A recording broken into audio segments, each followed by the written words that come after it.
세계에는 수많은 사람들이 축구에 도전합니다. 그중 극히 일부만이 프로에 데뷔하며 또 그중 0.1%만이 세계 최고의 선수들이 모여있는 빅리그에서 뛸 수 있죠. 그리고 이런 세계 최고의 선수들이 모여있는 빅리그에서도 빅클럽, 그 중에서도 팀의 간판 스타가 된다는 것은 너무나도 어려운 일입니다. 어찌 보면 그들이 수많은 부를 축적하는 것은 너무나도 당연한 일입니다. 그 위치까지 가기 위해 흘렸던 수많은 땀방울의 대가라고 볼 수 있어요. 그래서 오늘은 축구 선수 출신 재력 순위에 대해 이야기해 보려고 합니다. 순위 선정은 셀러브리티 네더스 자료를 참고했으며 시대별 환율 차이로 인해 화폐 단위를 통일할 수는 없었다는 점 참고해 주시고요. 그럼 영상 바로 보시죠.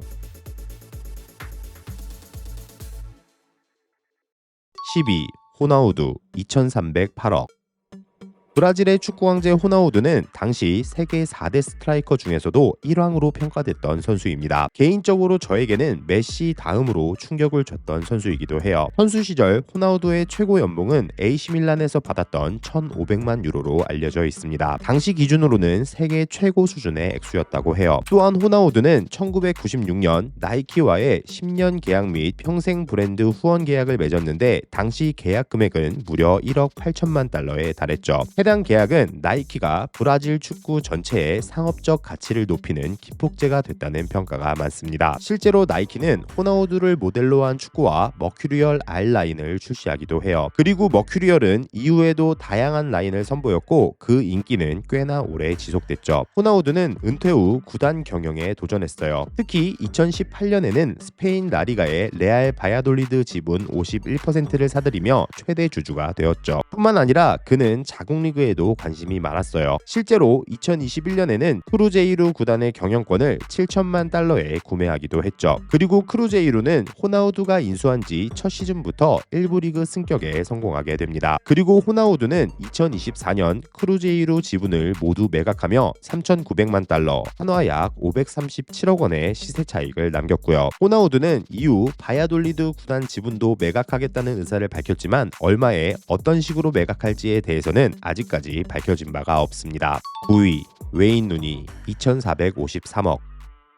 웨인 루니는 맨유 소속으로 559경기에 나서 253골 139도움을 기록한 구단의 레전드 선수 중 한 명입니다. 아직까지도 구단 역대 최다 득점자이기도 하고요. 선수 시절 루니의 최고 연봉은 맨유에서 받았던 2,600만 달러로 알려져 있습니다. 주급으로 치면 5억이 넘는 수준인데 이는 10년이 지난 지금을 기준으로도 상당히 높은 액수입니다. 루니는 선수 시절 나이키, 노키아, 코카콜라, 포드 등 광고 계약으로도 많은 수익을 올렸습니다. 심지어 한국에서도 맨유와 파트너십을 맺은 조이제약, 뚜기 광고 등에 출연하기도 했고요. 하지만 루니는 자신의 성질머리로 인해 손해를 본 적도 많아요. 2011년 루니가 경기 도중 욕설로 출전 정지 징계를 받자 코카콜라가 그와의 연장 계약을 철회한 적도 있죠. 또한 루니는 지금까지 총 5권의 책을 출판했는데 2006년에 출판한 마이 스토리 소파에 담긴 내용으로 인해 데이비드 모예스 감독에게 고소까지 당하기도 했어요. 결국 그는 모예스에게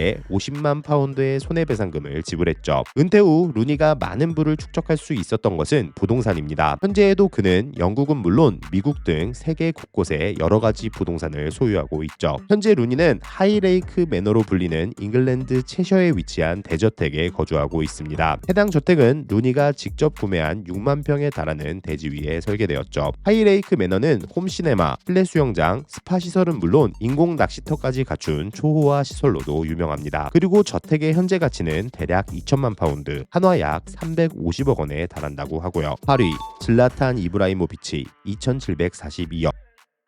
프로 시절 무려 10개의 구단에서 뛰며 전임맨으로 불렸던 질라탄은 우승청부사라는 별명답게 수많은 트로피를 들어올렸던 선수입니다. 선수 시절 질라탄의 최고 연봉은 맨유에서 받았던 3,500만 달러로 알려져 있습니다. 또한 그는 LA 갤럭시 시절 38세라는 고령임에도 불구하고 MLS 역대 최고 연봉 기록을 갱신하기도 했죠. 질라탄은 선수 시절 나이키, 볼보, 비자, 삼성 등 다양한 기업과의 광고로 많은 수익을 올렸습니다. 특히 삼성 브랜드 브랜드의 홍보대사로서 갤럭시로 포트나이트 게임을 하고 있는 사진을 인스타그램에 올리기도 했고요. 또한 그는 2016년 아마추어부터 질라탄까지라는 뜻을 가진 A2Z라는 의류 브랜드를 런칭하기도 했습니다. 하지만 해당 사업은 2년 만에 258억 원의 적자를 기록하며 철수하게 되었죠. 2020년 질라탄은 스웨덴 국경 근처에 300만 평에 달하는 땅을 사들여 화제가 되기도 했습니다. 그리고 현재 그는 캘리포니아 베버리 힐스에 위치한 대저택에 거주하고 있죠. 물론 고향인 말메에도 집을 보유하고 있고요. 7위 카림 벤제마 2886억. 레알 마드리드의 레전드이자 최고의 연계형 공격수로 평가되는 벤제마는 아직까지 현역 선수로 활동하고 있습니다. 소속팀은 사우디 리그 소속의 알힐랄이고요. 벤제마의 최고 연봉은 2023년 6월 알 이티하드와 계약하면서 받았던 2억 1,800만 달러입니다. 당시 계약은 스포츠 역사상 최대 규모에 달하는 계약으로 화제가 되기도 했죠. 현재 벤제마의 보유 자산에는 사우디에서 받는 연봉이 아직 제대로 반영되지 않은 것으로 보입니다. 반영된다면 급격한 순위 상승이 예상되기도 하고요. 벤제마는 지금까지 아디다스의 글로벌 앰버서더로 활동하며 EA 스포츠, 캔디, 현대자동차 등 다양한 광고 계약을 체결한 바 있습니다. 현지에서는 벤제마의 광고 수익이 이미 5천만 달러를 넘겼을 것으로 추정하고 있기도 하죠. 또한 벤제마는 스포츠, 건강, 기술 분야의 유망한 스타트업에 투자하며 자산을 증가시켜 왔습니다. 대표적으로는 미래 스타의 재능과 잠재력에 투자하는 트렌덱스라는 기업의 주주가 되기도 했고요. 현재 벤제마의 자산 중 주요 포트폴리오로 보이는 것은 역시 부동산입니다. 그는 스페인은 물론 사우디에도 1,500만 유로 상당의 저택을 소유하고 있죠. 심지어 미국 LA에도 고급 주택을 가지고 있다고 하고요. 6위 데이브 웰런 3,030억. 영국의 대표적인 스포츠재벌로 알려진 데이브 웰런은 선수 시절을 주로 블랙번 로버스에서 보냈습니다. 포지션은 좌풀백이었다고 해요. 참고로 웰런은 1936년생입니다. 선수 시절 받았던 연봉 같은 세부적인 정보는 도저히 찾을 수가 없더라고요. 만약 찾는다고 할지라도 물가가 너무나도 다를 거고요. 확실한 것은 웰런이 프로축구 선수로서보다는 소매업에 소질이 있었다는 것입니다. 은퇴 후 그는 웰런 할인점이라는 슈퍼마켓 체인을 성공시키기도 했죠. 또한 그는 1971년 위건에 위치한 낚시용품점인 JJB를 인수했고 이를 스포츠용품점으로 변경합니다. 그리고 JJB는 영국에서 두 번째로 큰 스포츠 업체로 성장했죠. 이런저런 사건들로 인해 2007년에는 회사의 모든 지분을 매각하게 되었지만 그는 DW 스포츠 피트니스라는 이름으로 새로운 사업을 진행하고 있습니다. 1995년 웰런은 위건 애슬레틱을 인수했습니다. 당시 위건은 3부 리그에 속해 있는 구단이었는데 웰런은 팀을 1부 리그로 이끌겠다고 약속했죠. 결국 위건은 2005년 프리미어리그 승격이 확정되며 목표를 달성하게 됩니다. 조원희 선수는 승격 이후인 2009년에 이적한 거고요. 그리고 2013년 위건은 FA컵 결승전에서 맨시티를 꺾고 구단 역사상 첫 메이저 대회 트로피를 들어올리게 됩니다. 웰런이 진정한 구단의 레전드로 남게 된 것입니다. 9위 킬리안 음바페 3,608억.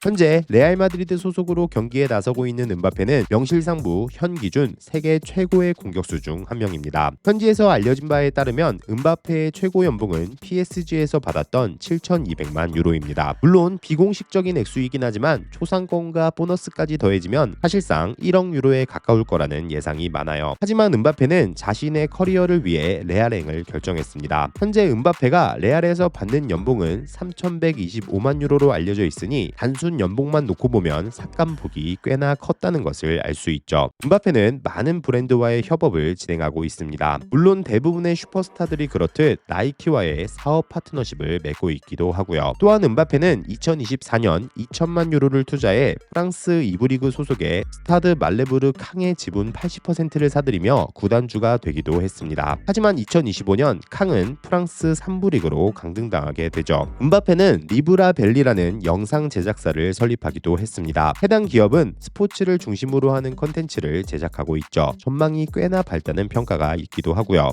4위 네이마르 6,494억.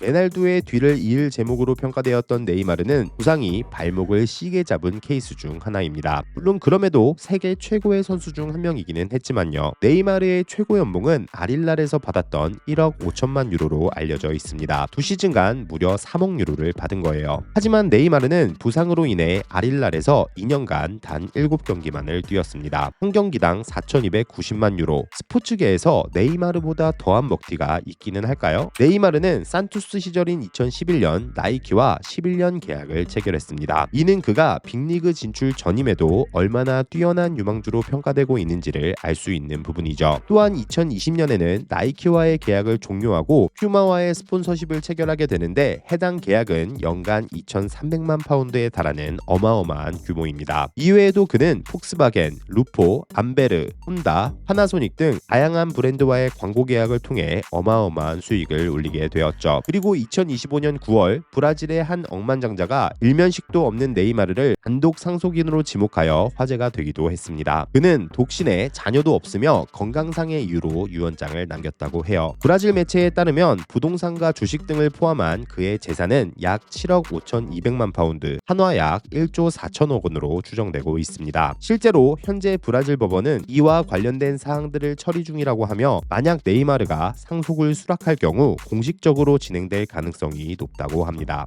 3위 데이비드 베컴 7,937억.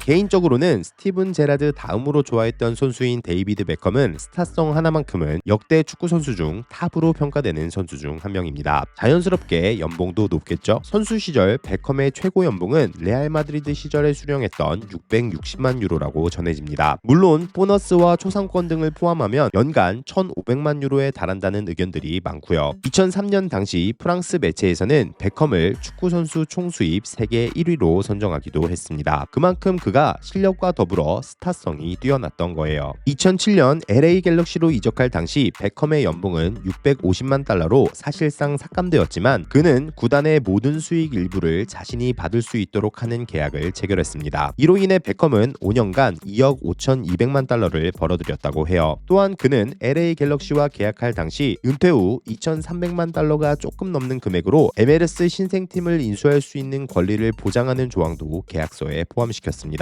이로 인해 베컴은 다른 구단들이 지불해야 할 금액보다 훨씬 적은 비용으로 인터 마이애미의 리그 참가 자격을 확보할 수 있었던 거예요. 신의 한 수가 되어버린 셈이죠. 참고로 2026년 기준 현재 인터 마이애미의 가치는 12억 달러 이상으로 평가됩니다. 이는 2007년 LA 갤럭시와의 계약이 베컴에게 얼마나 많은 돈을 벌어다 줬는지를 예상해 볼 수 있죠. 뿐만 아니라 그는 선수 시절부터 아디다스, 펩시, 모토로라, 디젤 등 많은 브랜드와 광고 계약을 맺었는데 그중 면도기 회사인 질레트와의 계약은 3년간 4천만 파운드라는 어마어마한 금액이었습니다. 현재 베컴은 프랑스, 런던, 미국 등 세계 주요 도시 대부분의 부동산을 가지고 있으며 특히 2024년엔 마이애미 비치 해변가에 위치한 8천만 달러 규모의 대저택을 매입하기도 했습니다. 2위 리오넬 메시 1조 2267억.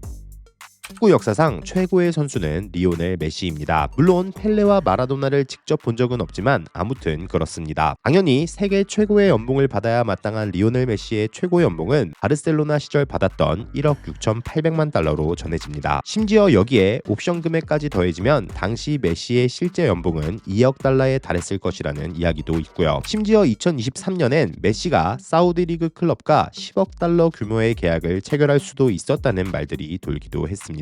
해당 소문이 사실이라면 메시는 시즌당 4억 달러에 가까운 어마어마한 액수를 수령할 수 있었던 거죠. 하지만 메시는 결국 MLS 소속의 인터 마이애미로 이적합니다. 그리고 그의 연봉은 6천만 달러 정도라고 밝혀졌죠. 하지만 마이애미와의 계약에는 애플이 판매하는 MLS 시즌 패스 구독료 수익의 일부가 추가된다는 내용이 포함되어 있습니다. 무엇보다 구단 지분 10%를 포함하고 있기도 하고요. 또한 원래부터 다양한 브랜드와의 협업을 진행해온 메시는 미국 진출 이후 아디다스, 하드록 인터내셔널, 애플 TV와의 광고 계약을 체결하게 되는데 이로 인해 메시가 2024년 한 해 동안 벌어들인 광고 수익은 7,900만 달러에 이른다고 하죠. 거기에 메시는 사우디 관광부와의 계약으로 3년간 최대 2,500만 달러를 벌어들이기도 했습니다. 그냥 단순히 사우디 캠페인에 참여하고 이를 홍보하는 SNS 게시물을 연간 10회 정도 업로드하면 된다고 해요. 메시 또한 전 세계에 수많은 부동산을 가지고 있습니다. 특히 메시는 2023년 미국 포트 로더데일에 위치한 1,075만 달러짜리 해변 저택을 구매했는데 당시 메시가 이사 왔다는 이유 하나만으로 해당 지역의 집값이 크게 상승했다고 합니다. 1위 크리스티아누 호날두 1조 7,318억.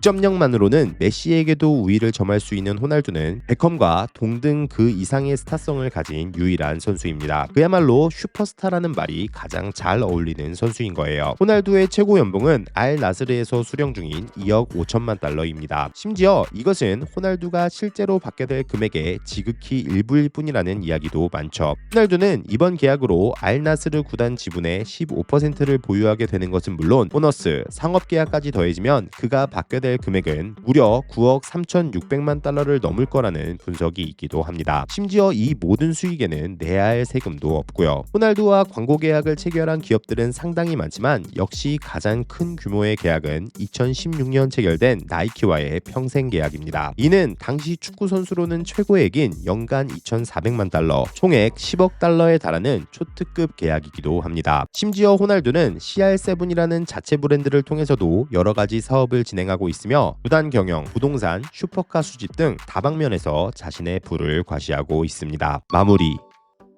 오늘은 축구 선수 출신 인물들의 재력 순위에 대해 알아보았습니다. 축구 관련 보고 싶은 주제가 있으시다면 댓글로 알려주세요. 적극 반영하도록 하겠습니다. 지금까지 박호비였습니다. 시청해주셔서 감사드리고요. 좋은 하루 되세요.